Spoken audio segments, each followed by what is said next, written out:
Saya juga minta pendapat dari rangkuman Ustadz Ade. Silakan untuk masalah permasjidan biar kita tuntas dulu nih satu-satu. Bismillahirrahmanirrahim. Alhamdulillah, malam ini luar biasa. Kita dapat pencerahan langsung dari sumber yang memang kredibel, ya, dari Kementerian Agama. Sahabat saya ini juga luar biasa kegiatannya tiap hari. Beliau menikahkan juga karena di Kementerian Agama kan beliau di Bimas Islam. Jadi kalau ada yang mau menikah, nah bisa menghubungi beliau saat kalau bagi yang belum punya istri, ya. Berarti masih ada kesempatan. Kesempatan masih ada, cuman harus siap-siap kita dapat kesempitan jalan.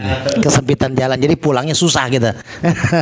Jadi alhamdulillah saya malam ini mungkin merangkum daripada bahasan kita, diskusi yang sangat luar biasa, dapat ilmu yang sangat luar biasa tentang manajemen masjid dengan kalimat manar. Manar ini bisa juga al-manar, bisa juga al-munir, artinya cahaya. Masjid ini memang cahaya. Ketika ada orang-orang yang rajin ke masjid, maka wajahnya bercahaya karena dengan seringnya dia berwudu, dengan seringnya dia sujud, gitu ya. Jadi tempat masjid ini cahaya. Artinya manar itu dari kata-kata yang sama-sama kita mafhum, man arofa nafsah arofa robbah. Kalau disingkat jadi manar. Ya, man arofa nafsah arofa robbah.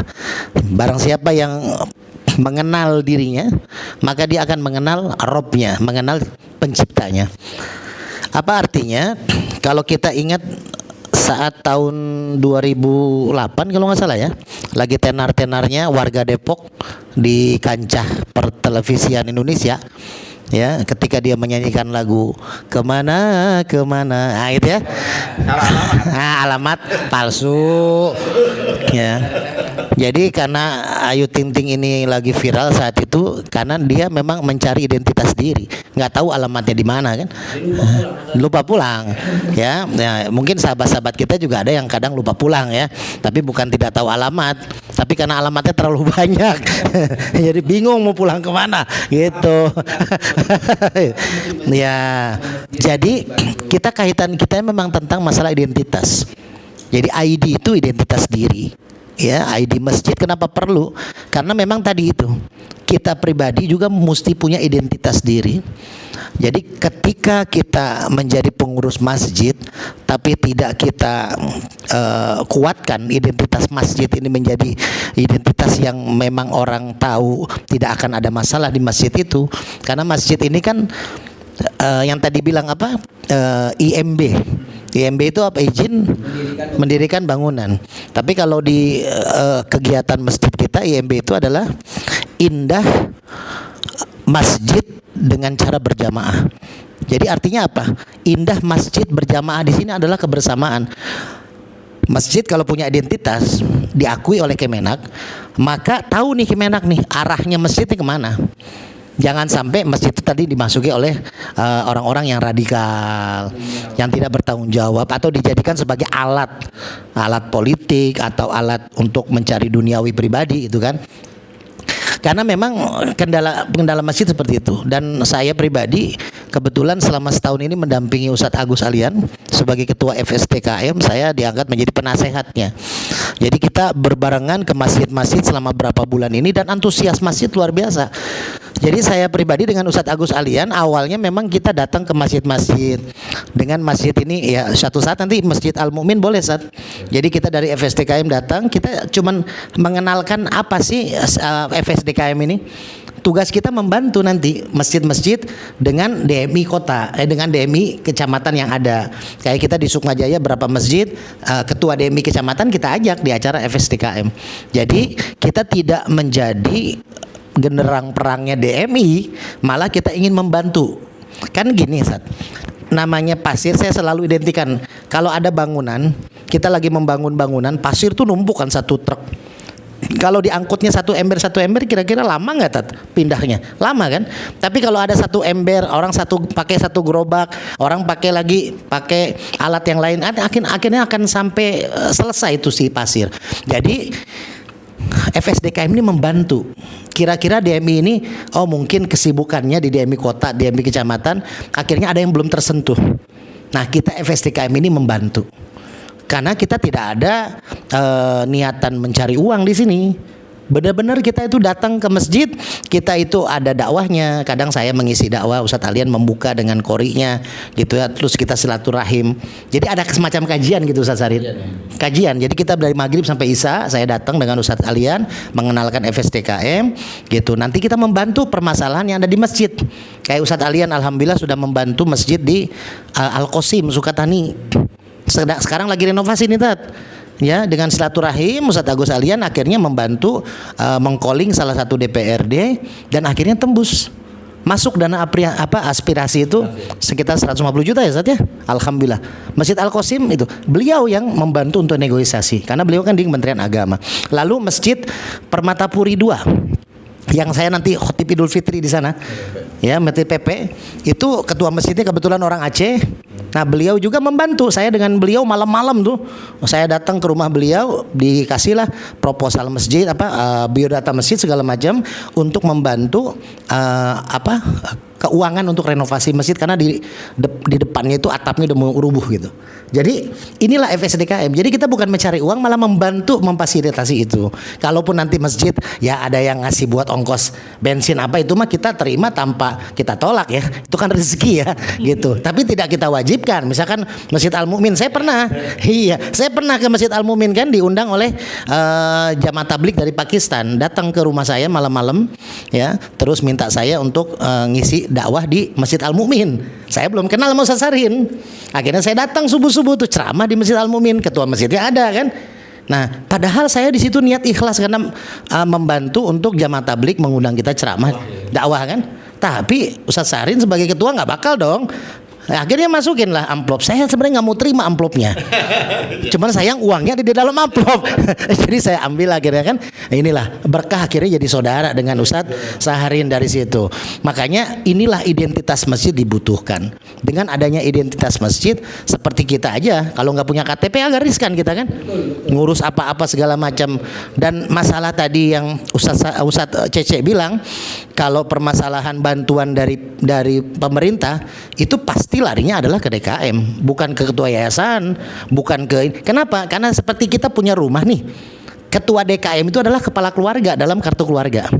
Di situ dalam rumah tangga mungkin dalam satu keluarga tuh ada ART, ada ponakan tinggal di situ, ada mertua mungkin di situ. Kan kelasnya mertua itu orang tua kita. Kayak misalnya ketua yayasan lah kalau di masjid, itu kan orang tua kita. Tapi ketika ada bantuan dari pemerintah ke keluarga, yang menerima ya kepala keluarga kan gitu. Ketua DKM-nya gitu. Jadi jangan lagi dipermasalahkan ketika ada bantuan ketua yayasan atau sebagai penasehat, wah ini kok nggak laporan ke saya, itu DKM yang berhak gitu kan. Nanti DKM akan mengalirkan kepada pengurus untuk mencanangkan nih buat apa dan buat apanya. Jadi makanya sebenarnya tidak perlu ada keributan. Inilah perlunya ilmu yang dari kredibel, orang yang tepat yang bisa menceritakan ya kan, karena Ustadz Alian memang udah bertahun-tahun di bidang keagamaan dan bidang masjid, beliau sangat aktif. Makanya saya sangat mendukung beliau, dan beliau juga dulu salah satu yang saya dukung untuk menjadi ketua DMI Kota Depok. Ya, saya yang mengusulkan, saya yang menggaungkan gitu. Ya, tapi belum jodoh. Tapi kita membantu DMI Kota Depok ya dengan kegiatan-kegiatan yang memang DMI lakukan dengan apa yang bisa kita perbuat. Jadi saya dengan Ustadz Alian keliling lah. Nah, ini juga dengan kita cerita Ustadz Alian yang luar biasa ya, hijrah dari Aceh. Dari Serambi Mekah ya kan, datang ke Depok. Beliau di sini akhirnya beliau serba bisa ini, kori bisa, nyanyi bisa, dakwah luar biasa, nikahin orang bisa, ya kan, ini udah lengkap beliau ya kan. Nah, makanya insya Allah mudah-mudahan lah orang-orang seperti beliau ini semakin punya posisi yang tinggi di Depok, di Kota Depok, agar apa? Agar beliau bisa semakin luas memberikan pencerahan kepada warga Depok gitu. Karena beliau punya potensi, hanya mungkin karena bukan warga Depok asli ya, biasanya makanya kita harus mendukung nih warga Depok nih. Saya juga kan hijrah nih dari Jakarta, dari Priuk. Saya pindah dari Priuk itu sudah 2017. Tapi saya punya KTP itu beliau yang mengurus di wali kota. Itu baru 2-3 bulan yang lalu, karena saya kebetulan ingin dimasukin ke Binroh Kota Depok lewat Pak Haji Ade Supriyatna kan, beliau yang konfirmasi, cuman syaratnya mesti KTP Depok. Akhirnya beliau yang mengurus KTP Depok, ID tadi kan, identitas diri kan. Saya pahami, karena kita tinggal di Depok, akan menjadi binroh kota Depok, masa kita KTP masih Tanjung Priuk. Akhirnya saya biarkanlah rumah saya kasih orang, karena itu juga udah bukan rumah saya, gitu ya. Jadi akhirnya udah bukan rumah saya saat. Ikhlas saya saat. Ikhlas saya. Jadi apapun yang ada di Priuk sudah saya ikhlaskan, karena memang sudah bukan punya saya kan. Pesan orang tua saya gitu kan. Nanti kalau bapak meninggal, tuh di ujung ada kios, jangan dijual, punya Cina itu ya. Gitu. Jadi makanya saya pribadi mengikuti apa saran daripada orang-orang yang memang kompeten seperti Ustadz Agus Alian. Beliau langsung mengurus KTP. Ustadz, KTP sudah jadi di wali kota. Saya tidak pernah datang ke wali kota, tapi tiba-tiba KTP sudah jadi. Tapi ternyata di kartu keluarga saya masih tetap sama. Istri saya masih namanya yang sama. Kirain saya namanya udah beda gitu ya. Ternyata masih sama Ustadz Alian menulisnya. Jadi alhamdulillah ya. Jadi berkah itu Jadi keberkahan kita ini berkumpul di masjid, karena memang dari masjid ke masjid. Rasulullah hijrah itu dari Mekah ke Madinah di usia berapa? Di usia 53 tahun. Luar biasa, di usia 53 ya. Di usia 53 tahun beliau hijrah, di saat Rasulullah ketika Nabi Muhammad ketika di Mekah itu banyak ujian, hijrahlah ke Madinah. Tapi tanpa hijrah tidak ada tuh kegiatan zakat. Nah, zakat itu kan berpotensinya di masjid kan, dari masjid ke masjid. Nah, zakat itu turun perintah ayatnya ketika di Madinah. Jadi dari hijrah itu banyak luar biasa kekuatan Islam. Maka dengan hijrahnya Ustadz Agus Alian dari Aceh ke Depok, saya sebagai sahabat menginginkan ada perubahan besar yang Ustadz Agus Alian berikan untuk kota Depok. Dan makanya kalau beliau hanya sekedar di Kementerian Agama, apalagi hanya di ruang lingkup di kantor Detapos, kan sayang nih ilmu beliau. Maka kita dukunglah, kita doakan beliau bisa menjadi salah satu nanti ke depan salah satu pemimpin di kota Depok ya, siapa tahu bisa mendampingi wali kota nantinya kan, wali kota 2024 misalkan, kan kita begitu ya. Jadi kita mendoakan orang-orang yang berpotensi dan memang hatinya, pikirannya untuk memakmurkan masjid, kita doakan. Ya kan, daripada nanti dipegang oleh orang-orang yang tidak kompeten, orang-orang yang tidak punya hati dan pikiran untuk masjid, nanti akan kacau. Jadi makanya Ustadz Cece tepat nih udah jadi ketua DMI kelurahan ya, satu saat kita dorong menjadi ketua DMI kecamatan ya. Ustadz Sahrin udah banyak jabatan beliau, wakil ketua MUI Kelurahan Harjamukti, terus sekretaris DMI Kelurahan Harjamukti, wakil ketua umum Forum Ulama Kota Depok Kecamatan Cimanggis, beliau juga Ustadz Sahrin, walaupun belum saya bikin ID-nya ini belum aktenya ya, tapi beliau sudah tembus nama beliau. Kelahiran beliau. Oh sudah, nah itu kan. Makanya ID itu sangat dibutuhkan. Sekarang apa? Akte kelahiran aja kita bayi lahir sudah ada. Bahkan surat kita menikah pun harus ada suratnya kan. Cuman saya tanyakan nih Ustadz Alian sebagai ini kan bimas Islam yang suka menikahkan di Kementerian Agama sebagai penghulu.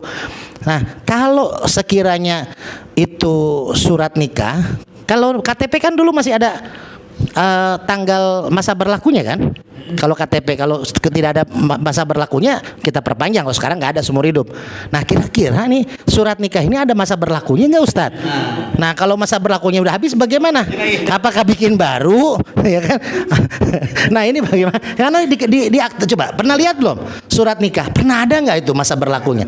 Nah kita harus cek itu. Takutnya masa berlakunya habis Ustadz. Kita perpanjang itu. Ya. Penting punya ATM Ustadz. Apa tuh ATM tuh? Alat tusuk mandiri. Astagfirullahaladzim, luar biasa. Tadi sudah kita makan ya sate, alat tusuk mandiri. Alhamdulillah ya, berkah malam ini penuh keberkahan. Ya mudah-mudahan kita doakan Ustadz Agus Alian diberikan kesehatan, diberikan kelancaran, keberkahan oleh Allah Subhanahu Wa Taala. Juga doakan juga kami Ustadz Cece, Ustadz Sahrin, saya pribadi mudah-mudahan kita juga istiqomah untuk menggaungkan di podcast ini hal-hal yang bermanfaat buat para penonton, buat para subscriber. Jadi kita tuh walaupun kadang bercanda, tapi intinya candaan ini penuh hikmah. Jadi untuk memberikan pemahaman, karena kalau kita nggak ada candaan takut ngantuk kan, gitu. Jadi makanya kita ngobrol begini candaan, tapi intinya yang kita ambil dari malam ini, pertama hijrah diperlukan. Makanya Ustadz Alian pindah dari Aceh ke Depok, kita pun hijrah. Walaupun kita nggak perlu hijrah dari rumah kita, Ustadz, tapi paling tidak kita hijrah itu bisa keluar rumah.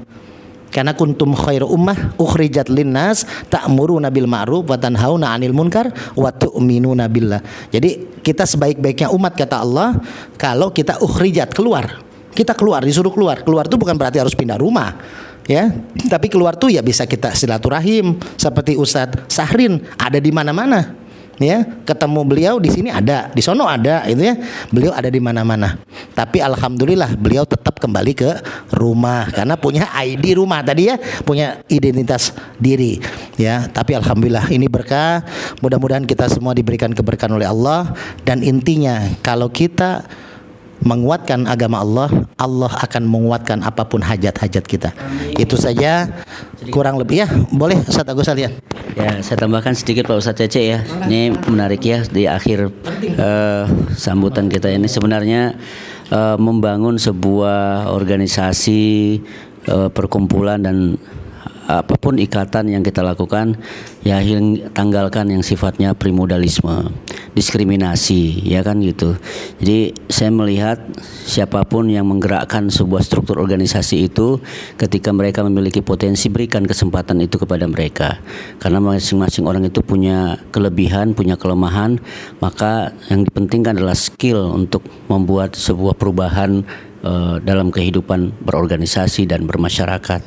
Nah, salah satunya masjid ini, di mana masjid ini adalah salah satu wadah yang justru prosesnya ya sangat fleksibel sebenarnya dari regenerasi Ustaz Sarin ya, dari regenerasi maka yang dibuat oleh aturan-aturan pemerintah mau melalui Ormas DMI kemudian BKM kita lihat nanti bagaimana regulasinya yaitu ya ada masanya 5 tahun kepengurusan setelah itu berganti atau kemudian dilanjutkan 1 periode lagi seperti itu.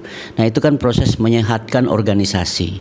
Nah ada sebagian masjid terkadang dari tahun pertama dia memimpin sampai akhir hayatnya menjadi ketua Dewan Kemakmuran Masjid. Ya bukan tidak diperbolehkan, tapi adanya sebuah pencerahan baru, warna baru agar Amumin harus seumur hidup. Ya. itu bagian daripada ini beliau kesabaran dan kemudian kesehatan, kesempatan dan juga ada penguatan yang juga didorong oleh jamaah. Tapi ketika ada pro dan kontra yang justru lebih banyak kontradiktif ya kita harus mengalah lah untuk kemudian membangun sebuah yang seperti kan Ustaz Cece tadi persatuan, kedamaian, ukhuwah gitu kan di dalam jamaah kita. Itu yang pertama. Yang kedua, dalam membangun sebuah organisasi masjid ini tidak serta-merta hanya kita berorientasi pada ibadah saja. Tapi selama ini kelemahan kita adalah konteksnya administrasi. Nah, betul ada kaitan dengan Ustaz Cece tadi mengatakan ini seperti mohon maaf kesan jalan sendiri, kemudian kita tidak menggerakkan organisasi itu melalui sistem administrasi kesekretariatan yang baik. Contohnya terkait sosialisasi misal IMB itu ada di FKUB. Ya FKUB harus turun dari ke kota maupun kecamatan. Nah, Kementerian Agama juga kita saling bersinergi untuk mensosialisasikan tentang ID, TPA, Majelis Taklim ini. Nah, jika pun tidak tersosialisasikan bagi kita yang memiliki beban tanggung jawab moral mengurus masjid, maka kita bertanya dan menjemput bola kepada instansi terkait. Nah, ini penting agar kemudian kita tiba-tiba nanti kita memerlukan sesuatu jadi insidental ya, sehingga di situ kita mau melakukan hal katakanlah penjemputan anggaran, dana dan sebagainya, di situ kita lakukan proses administrasi jadi kewalahan dan membuat kita keteteran. Nah, itu yang kedua. Nah, yang ketiga setiap kita ini memiliki ruang-ruang di mana kita masih punya gambaran besar untuk mencapai kemajuan dari berbagai aspek. Ya bukan hanya masjid lah ya, sosial, budaya, kita kembangkan budaya, seni, kemudian sosial yang lebih baik. Nah, ini di satu hal lagi adalah sektor perekonomian, di mana masjid ini adalah menjadi parameter sebenarnya, di mana kita membuat organisasi masjid itu ada koperasi, ada UKM. Ya Al-Qawi kemarin juga sudah ngobrol-ngobrol akan mengembangkan hal itu semua. Seperti malam ini buat podcast, YouTube dan hal-hal yang bersifat media sosial yang sehingga itu membantu ya sosialisasi dan juga mungkin pundi daripada aktifnya masjid itu ya, ekonomi masjid itu. Nah, ini semua inovasi yang kita bangun. Jadi oleh karena itu menurut kami kita semua punya beban tanggung jawab untuk membangun ya struktur masjid kota yang dicintai ini semakin maju. Jadi kita harus berpikirnya inklusif, Pak Sarin, jangan eksklusif hari ini, ya moderat gitu ya. Nah, jadi kalau kita berpikirnya ini kelompok A, ini kelompok B, ini kelompok C, ya jadi nggak bisa maju gitu. Nah hari ini siapapun kita, Ustadz Cece, Ustadz Ade, saya semuanya harus menerima keterbukaan. Siapapun itu yang memiliki potensi kita harus jembatani. Dan kemudian ketika ada kesempatan untuk kemudian memajukan suatu tatanan kehidupan tadi yang saya sampaikan, ya masjidkah dia, sosialkah dia, politikkah dia di situ, ya kita tidak boleh terjadi primordialisme yang saya katakan tadi. Dari mana dia? Oh dia dari A, dari C, oh dia dari B. Oh nggak boleh dia akan memimpin seperti ini. Sejauh dia masih memikirkan tentang umat, khairun nas anfa'uhum linnas, ya, bermanfaat untuk manusia yang lain, dan pemikiran dia objektif dan sangat konstruktif, membangun sebuah bangsa, membangun sebuah daerah. Kenapa kita harus menutup keterbukaan itu? Nah, ini hanya proses saja, Pak Sarin. Saya cek proses saja. Nah, silakan masyarakat kita untuk melihat kemauan. Saya mohon maaf mengatakan jangan sampai kita berorganisasi, struktur kita ada, ya, tapi kemudian nama kita terpampang di situ, tapi sementara kita tidak bergerak, tidak melakukan sebuah agent of change namanya tuh, ya, pembaharuan dan perubahan, tapi sementara kita berkeinginan sekali masuk dalam struktur organisasi tapi tidak ada warna yang kita berikan di sana, gagasan, konsep, gerakan-gerakan, sehingga kita menjadi pelengkap dalam sebuah struktur itu. Jadilah diri kita orang-orang yang memiliki teknik dalam mengatur tata kepemimpinan kita, agar kemudian kita tidak saja tadi Sarin banyak jabatannya, Ustadz Cece banyak jabatannya. Nah kalau itu maksimal kita lakukan, nah dari segi yang kita sampaikan tadi adalah ada garis koordinasi dan ada kooperatif antara pimpinan dengan di bawahnya, juga saling berinovasi, tidak kemudian sentralistik, ya, memimpin dan memerintahkan ke bawah, tapi yang bawah juga boleh memberikan saran yang ke atas. Nah sehingga yang di atas juga mungkin terlupa, mungkin juga alpa, maka kemudian mereka gagasan ini bagus, lalu tidak hanya disampaikan melalui lisan tapi juga melalui tulisan, melalui proses administrasi. Tidak salah misalnya ketua DMI membuat surat, kadang beda Pak Sarin, kita menyampaikan orang melalui WA dengan surat secara administratif. Ibarat kita mengundang orang pernikahan, peresmian perkawinan, lah kita undang melalui WA dengan beda sekali auranya, ya kan. Ya saya undang Ustadz Cece adin pernikahan anak saya, tiba-tiba ini WA doang Ustadz Ali ini nggak usah lah katanya kan. Seolah Kecuali kalau kita ngundangnya acara nikahan kita. Itu Ustadz ada yang bisa menjawab, saya kira. Saya belum masuk ranah itu. Saya memang nggak mau menanggapi pertanyaan beliau tadi yang seputar tadi itu karena terlalu dalam menurut saya, dan nanti persepsi masyarakat kok larinya ke masjid, kok sana larinya. Masjid buat tempat pernikahan. Iya betul. Nah itu betul juga, potensi lagi Pak Ustadz Sarin. Mungkin Ustadz Sarin juga memberdayakan masjid kita di sini ada mungkin, ya. Jadi tempat pernikahan, resepsi segala macam, tapi juga harus jaga nazafatu minal iman, ya. Jadi kita menjaga kebersihan. Percontohan saya dulu yang di sini nih. Biar aman saja, Cek. Saya aja jadi. Ini harus ada layout ini. Kalau saya aman. Jadi semua yang disampaikan Ustadz Ade tadi benar, bahwa kita mengapresiasi teman-teman kita yang masuk dalam struktur organisasi, tapi juga yang masuk ke dalamnya, ya cobalah berempati, ya, untuk mengaktifkan diri juga gitu dengan tupoksi yang ada. Maka semua itu ada landasannya di ADART organisasi. Nah sejauh ini kita mungkin belum maksimal Ustadz Sarin. Nah jadi ide-ide gagasan itu punya, tapi kita tidak mengaktualisasikannya dalam kehidupan bermasyarakat. Kenapa? Karena kita masih sentralistik. Apa kata ketua umum, apa kata sekum gitu kan. Padahal ketua umum dan sekum ini saling menguatkan untuk memanage teman-teman yang di bawah. Ini memang terkesan sederhana dan seolah-olah kok tidak seenteng itu, nggak semudah itu. Tapi kalau itu kita lakukan, kenapa tidak, gitu ya. Nah, jadi banyak PR tadi yang disampaikan Ustadz Cece kepada kita, ya FKUB harus turun dalam arti sosialisasi, MUI juga menyampaikan fatwa atau pandangan-pandangan yang telah dituliskan oleh MUI kota terus disosialisasikan sampai ke tingkat kelurahan. Nah, selama ini beliau atau ketua-ketua DMI kita atau nggak tahu gitu loh. Nah, seperti kejadian pengumpulan dana Palestina kemarin misalnya, itu juga harus saling bersinergi yang tidak bisa melalui WA saja, tapi juga harus melalui kertas tertulis atau secara administratif juga harus ada pertemuan untuk melakukan sebuah konsolidasi terkait niat yang kita rencanakan tersebut. Saya kira itu pandangan yang sangat sederhana dari kami. Insya Allah kita bermohon kepada Allah semoga hati kita terpaut kepada masjid dan kita cinta masjid, dan insya Allah kita bersama-sama orang yang soleh yang akhirnya kemudian orang-orang yang menolong agama Allah. Intan surullah yansurkum. Ketika kita menolong agama Allah, insya Allah kita akan dibantu, ditolong oleh Allah dari jalan yang tidak kita sangka-sangka. Tolong melalui sedekah kita, infak kita, Allah akan bantu kita surganya melalui amal sedekah kita. Kita dorong ustadz-ustadz kita menjadi mubalik yang istiqomah. Amin. Maka ustadz-ustadz kita juga mendoakan kita. Amin. Nah, masjid sebelum antum tutup, coba ada ayat Al-Quran yang tadi berkaitan yang terakhir dikorikan. Biar mengenang. Saya kira dikorikan ini dengan versi Aceh, luar biasa ini, enak ketika jadi imam. Iya, saya tidak melihat sebuah ayat Al-Qur'an, jangan salah nanti kita baca aja. Ya kan?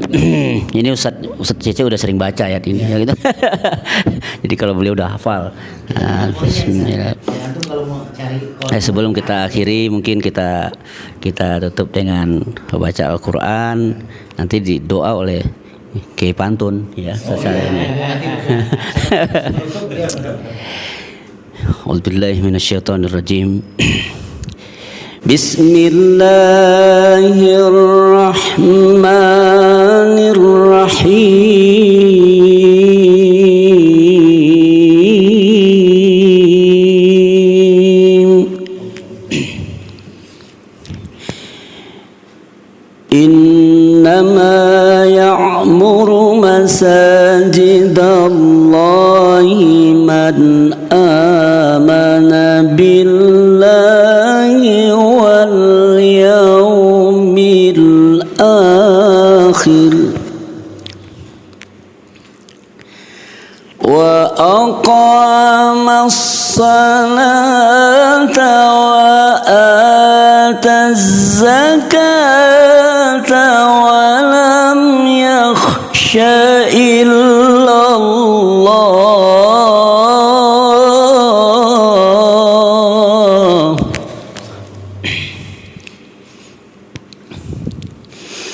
fa'asa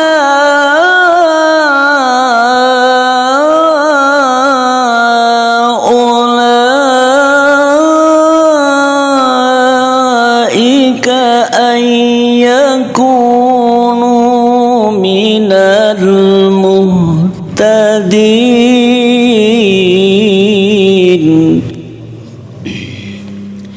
fa'asa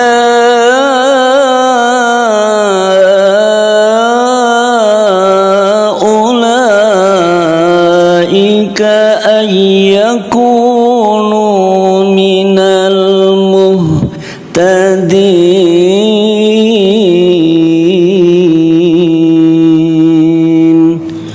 Sadaqallahul azim. Mohon maaf lahir batin, banyak kata kami yang kurang berkenan, ya penyampaian kami yang tidak pada tempatnya, tapi ini bagian daripada sebuah perjalanan kehidupan serta pengalaman yang nantinya insya Allah bisa memberikan evaluasi diri bagi diri kami sendiri dan bisa menguatkan agar hijrah ini semakin maju, semakin berkembang, dan akhirnya kita akan kembali kepada Allah Subhanahu wa taala, dan suatu hal yang sangat bernilai dan berharga bagi kita ketika kita meninggalkan kenangan indah, kenangan manis, tinta emas digoreskan oleh saudara-saudara kita ketika kita telah tiada insyaallah. Amin ya rabbal alamin. Akhirul kalam, wallahul muwaffiq ila aqwamit thariq. Assalamualaikum warahmatullahi wabarakatuh. Waalaikumsalam warahmatullahi wabarakatuh. Ya, terima kasih Ustadz Agus Alian MAG, sangat luar biasa, menyentuh endingnya juga luar biasa. Beliau adalah salah satu qori ya, karena memang backgroundnya dari dulu memang. Terus juga tadi juga dari Ustadz Ade Permana sudah menceritakan segala hal tentang masjid seperti apa, pentingnya silaturahim seperti apa kan gitu. Tanpa silaturahim juga kita bukan siapa-siapa, karena orang nggak tahu, orang diem aja kan gitu kan. Jadi memang itu ke konsep malam ini kita sebenarnya itu ingin memadukan antara manajemen yang benar-benar bisa terrealisasi, yang harus kita menjemput bola. Itu pesan dari sahabat kita Ustadz Alian. Barang siapa yang tidak akan menjemput bola, kita nggak ngerti apa-apa, karena tahu ya kita tidak mungkin dicintai kalau kita tidak mencintai. Kita belum tentu kita belum bisa ketemu orang tak kenal kalau kita tidak mengenalkan diri, kan seperti itu. Siapa kita kan gitu kan. Nah di sini juga jangan juga terjadi tadi ego-egoan di dalam masjid ya. Pokoknya kalau nggak mu kan gitu kan.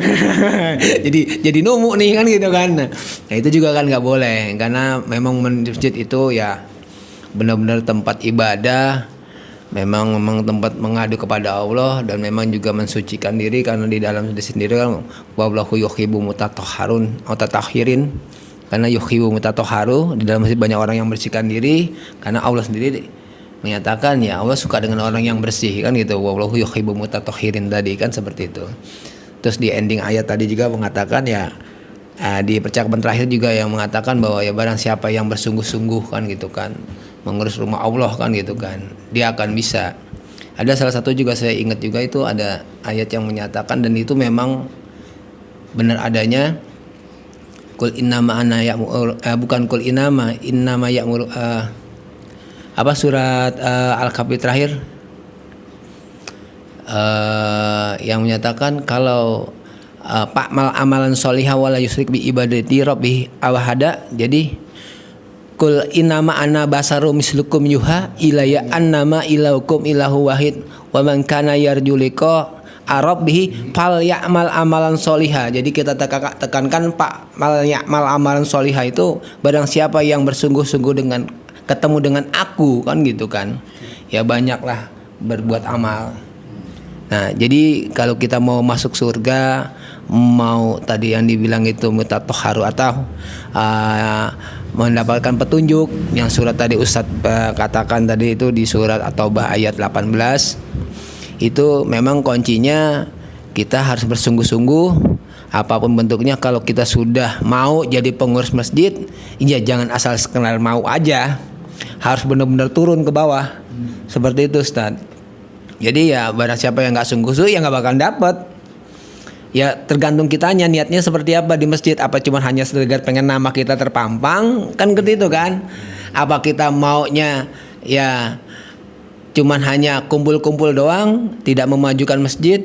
Jadi saya teringat juga kemarin 2 tahun yang lalu itu, sebelum masjid itu jadi, saya pernah datang ke Joko Karyan. Segala sesuatu kalau kita rencanakan tuh akan pernah jadi. Ya, eksekusi. Ya. Jadi saya lebih mengedepankan eksekusi ketimbang saya harus minta pendapat yang nantinya yang akan akhirnya akan ngeblunder. Karena masjid itu jangan sebagai bahan apa ya bahasanya. Ya kalau kita maaf banyakkan rencana tapi tidak dijalankan juga ini kacau juga ini semuanya itu. Jadi kita kalau memang benar terpilih oleh Allah untuk mengurus rumah Allah, ya meyakinilah kalau mungkin ada 1-2 maaf nyonya di rumah, ya itu resiko. Tapi kalau kita sudah jadi ketua masjid, ya rumah kita ada 2, udah resiko. Iya, itu sudah resiko. Ya, jadi kalau pengurus masjid itu rumahnya 2, 1 masjid, ya 1 rumah tangga gitu loh. Yang penting di masjid jangan ada kamar ya. Iya. Jadi insya Allah gitu. Jadi kalau dibilang kalau pada tadi yang apa Pak Mariano Salim, jadi kalau barang siapa yang sungguh-sungguh dia akan dapat fid dunya wal akhirah. Ya, jadi itu aja sih. Itu aja sih. Nanti coba diinin ke Ustadz Sarin penutup sebagai pantunnya. Biar enak ini. Masjid nanti Ustaz ingatkan terkait kesejahteraan para muazin, imam, marbot. Ya ini juga pesan dari kami khususnya dari Harja Mukti ini. Jadi Bimroh juga ya, semuanya yang ingin kami sampaikan dari hati yang mendalam juga karena juga ada pesan dari teman-teman kita di bawah. Tolong perhatikan kesejahteraan para imam dan marbot karena mereka satu sisi adalah pejuang-pejuang yang mungkin kalau kata guru itu tanda jasa ya, tanpa jasa ya. Jadi sebenarnya kita kan suka lupa gitu loh. Kita kadang-kadang cepika-cepiki di atas, ngatur sono ngatur sini, tapi kesejahteraan untuk untuk marbot ini jangan sampai. Ini maaf sekali, saya datang di Depok itu 2011 saya beli rumah di sini.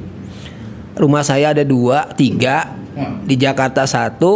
Saya bilang itu juga di Depok di Bogor juga saya ada.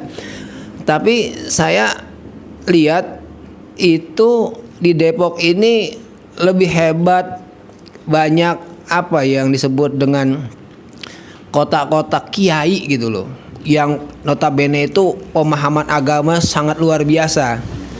Ya banyak ulama, banyak ustadz gitu loh. Tapi sangat miris yang saya lihat di depan mata saya sendiri itu kok pengurus masjid ya marbot tadi, imam-imam rawatib tadi itu kesejahteraannya tidak tersentuh gitu loh. Jadi kita ngomong itu jadi ngebias gitu loh. Maaf saya bukannya vokal, enggak. Kami itu dari DMI itu ya paling tidak ya itu yang akan kami tembus gitu loh. Karena kalau kita sebagai dewan berarti dewan adalah perwakilan dari masjid-masjid. Wajar saya mewakilkan itu sudah pasti. Jadi ini pesan para umaroh yang ada di umaroh yang ada di Depok, tolong biar kami biar pengurus-pengurus atau DKM itu tidak terbebankan. Memang tidak mudah untuk mengatur keuangan masjid itu, kadang min plus kita banyakkan minnya. Itu plusnya itu mungkin per 2 tahun sekali, setahun 2 kali, Idul Adha dan Idul Fitri itu doang. Itu sama-sama udah tahu dah itu gitu loh. Ini ya kadang buat ini THR marbot. Jadi itu aja sih pesan-pesan dari kami khususnya pencinta masjid supaya kami semua bisa lebih syiarnya itu lebih dapat gitu loh. Itu aja sih. Mungkin nanti kurang lebihnya salam terakhir akan ada sebuah nasihat penutup dari guru pantun yang memang sudah biasa dia di palang pintu ya. Jadi ini kalau nggak ada palang udah masuk dari pintu harus palangnya dulu, jadi nggak bisa masuk. Ya, mau nggak silakan. Mangga. Alhamdulillah luar biasa, banyak ilmu yang kita dapatkan pada malam hari ini. Rekor ya. 1 jam setengah kita. 1 jam setengah, hampir 1 jam setengah. Luar biasa. Mudah-mudahan kumpulnya kita ini mendapatkan barokah ridho dari Allah Subhanahu wa taala. Dan terakhir tadi Ustaz Agus Alian mengatakan, saya ingat benar itu ya. Memang kodrat manusia ada kelebihan, ada kekurangan ya. Untuk itu ambil duit buat beli coklat, taruh di plastik, buang mereknya. Walaupun sedikit, mudah-mudahan bermanfaat. Ambil yang baik, buang yang jeleknya. Dan akhirnya Bang Namit bawa palunya dari Godam. Kami mohon pamit undur dulu karena waktunya udah malam. Jazakallahu khairan, banyak terima kasih. Akhirul kalam, wabillahi taufiq wal hidayah. Assalamualaikum warahmatullahi wabarakatuh.